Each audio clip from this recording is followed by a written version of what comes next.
Hello everyone and welcome to a brand new episode of Wartalk. My name is Stefan. I'm coming to you from the General Warfare headquarters here in my lovely apartment in Canada.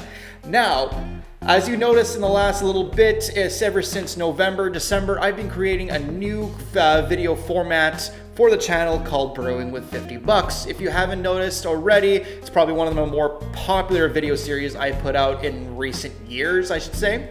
And with that, we've been able to create different deck brews for channels, for decks I should say, including Livio and Kadama, for Live Mizzet Reborn, and the most recent one is actually Shattered Silverquill, all the way from Strixhaven. That was just last week. If you haven't seen it, click it up there on the top right corner.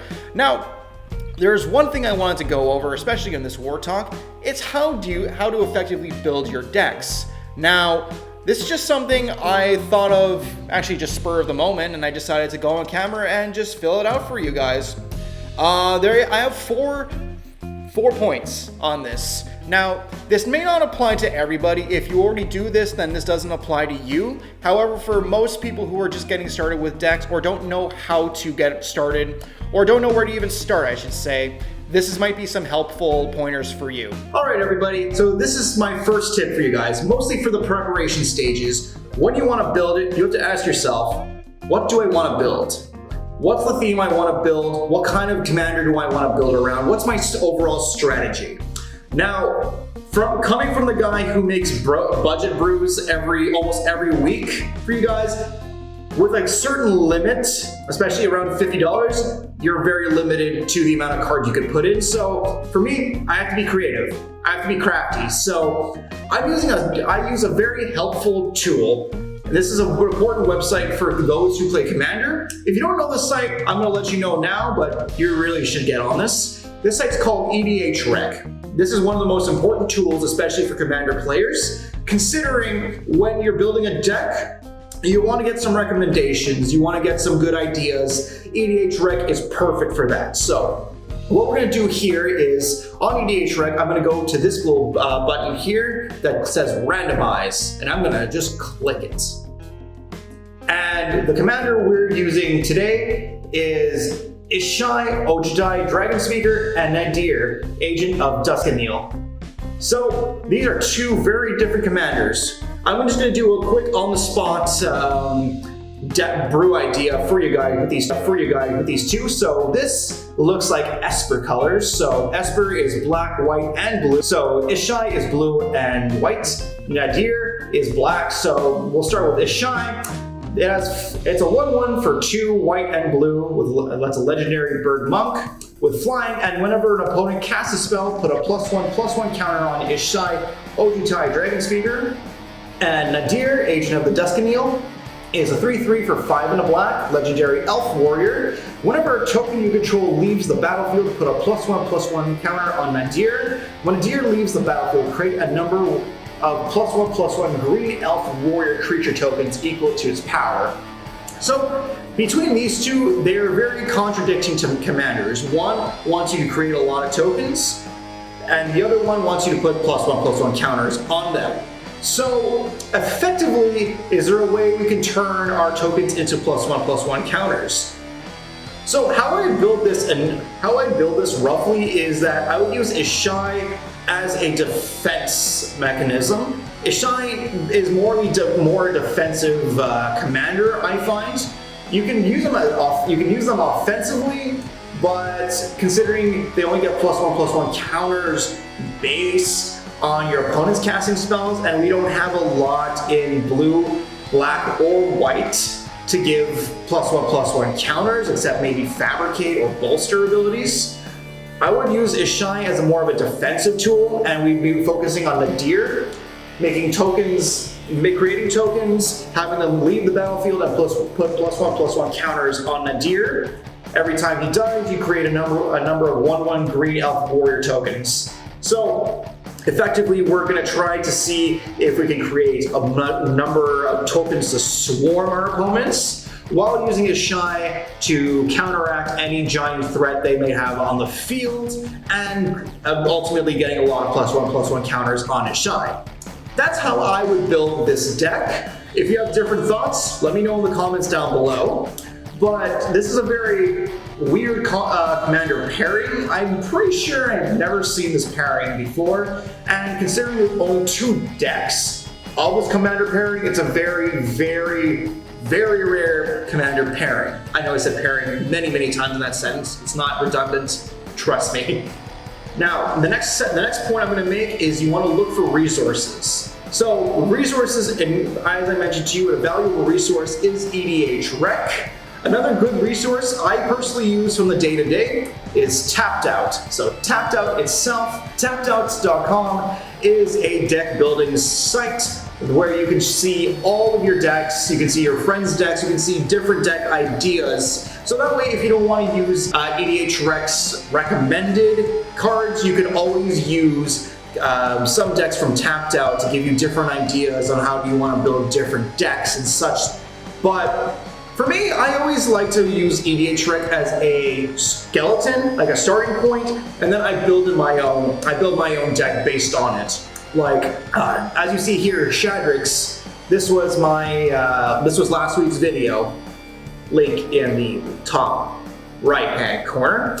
Yeah, Shadrix basically was a concept I was thinking I wanted to build. When I was building Shadrix, initially I was thinking, how do I want to usurp and take control of his abilities? Now, he creates 2/1 Inkling tokens. They have 1 toughness. And there's a lot of token hate cards on the field. So what we can do, since he gives us the ability to choose 2 abilities, we can draw a card multiple times, lose life, but we can also give our opponents Inkling tokens that'll die immediately when they hit the field. So that way, we get the advantage, our opponents don't really get any advantage whatsoever.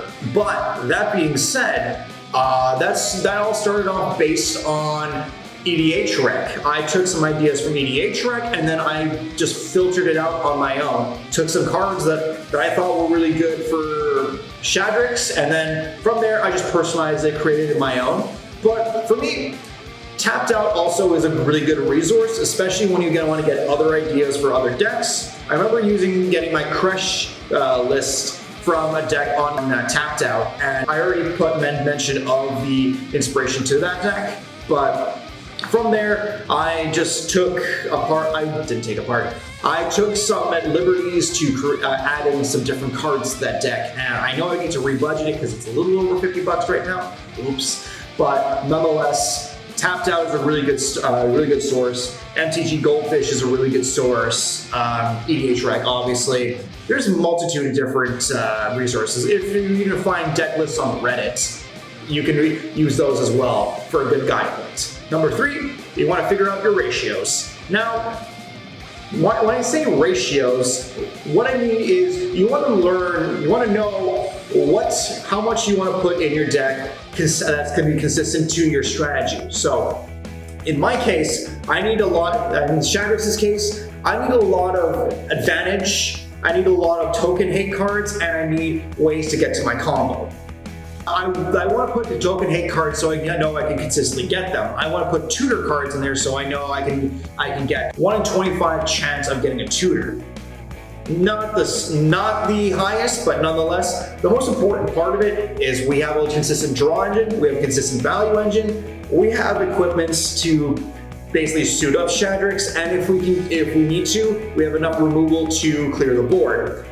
But we also need to factor into account how much is going into where. For me, my playstyle is I want to be able to interact with my opponents when it's not my turn. So I want a lot of instant effects. So that's why I lean more towards like flash abilities. That's why I lean more towards abilities where you don't have to tap a creature, or abilities that just say play as a sorcery or play this only on your turn.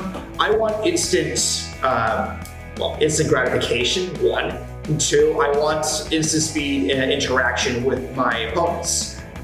With that, especially in the case of Shadrix, we run quite a few instances. I believe almost every single one of our removal spells, except 2 are instant speed. Everything from Crush Contraband to Utter End is instant speed. The only 2 that are not instant are Massacre Girl and Virtus's Maneuver. But That's my play style. For you, it might be different. Maybe you want to play the slower game. So you could put more sorceries in there. But nonetheless, what your deck needs to do, you want to do it consistently and you want to have a good ratio when it comes to it. I'm going to show you another deck list that I have as another reference. So this is my Teneb the Harvester deck. Now this is an Enchantress deck. You've seen this on General Warfare before. I played this as part of my Plane Chase video and in the very last in-person General Warfare game we've done last year.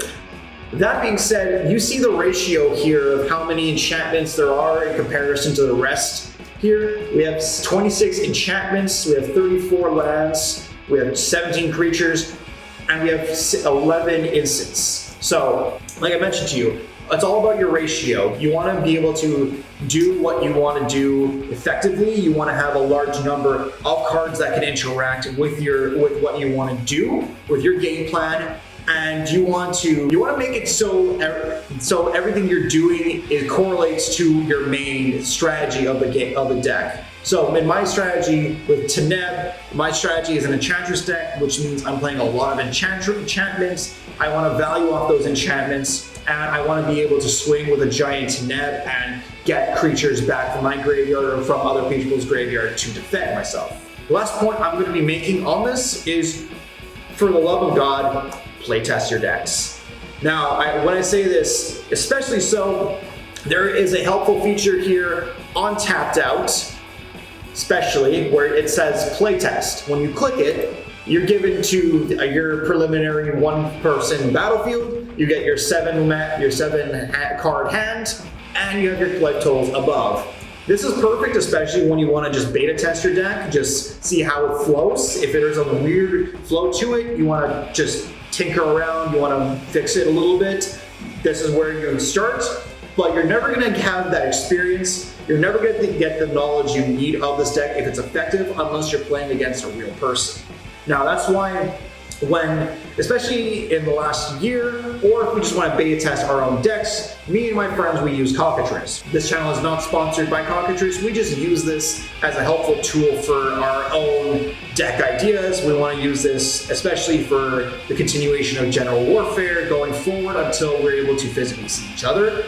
And basically, we use Cockatrice to test out our new strategies. We want to make sure everything flows the way we want to. So, like I said, the best way to know how your deck flows is it in competition with other players. That's why I love playing against three other people. 4-player games usually tend to be the best, in my personal opinion. 5-player games run too long. 3-player games are like kind of quick. And so 4 people, it's an even number, and you basically get the quickness, you get the right timing you want with every single game, and to boot, you get the best experience when it comes to playing Magic. So please, to recap everything, find your commander, your theme, what do you want to do with the deck, look up some resources, figure out your ratios, and play test your decks. Well, I wanted to keep this video short and to the point. Those were my 4 main deck building strategies, but I want to know from you guys, what do you think? Do you like this kind of content, or do you want to see more of these like in-depth tutorial videos, these like helpful insightful videos? Please let me know in the comments down below. And if you like this video, please give it a like and subscribe to the channel. Don't forget to hit that bell icon. That's when you know a new video is going to come out. I post every Friday at 11 a.m. Eastern Standard Time. Every video has a premiere, and so you'll be notified 30 minutes beforehand when the video airs so you can be part of the premiere. Don't forget, our socials are linked in the show notes down below, along with the deck lists of each one of these decks. Now, we have our Twitter, our Facebook, and our Instagram page down below. I'm more active and you can respond to me quicker on Instagram. However, we post everywhere, and so you'll never miss a post from us if you give each one of our socials a like and a follow. And with that, our day comes to a close. It is another beautiful Friday in this part of the world. And I wanted to say thank you so much for watching. I'll see you guys next Friday. And until then, cheers, everybody.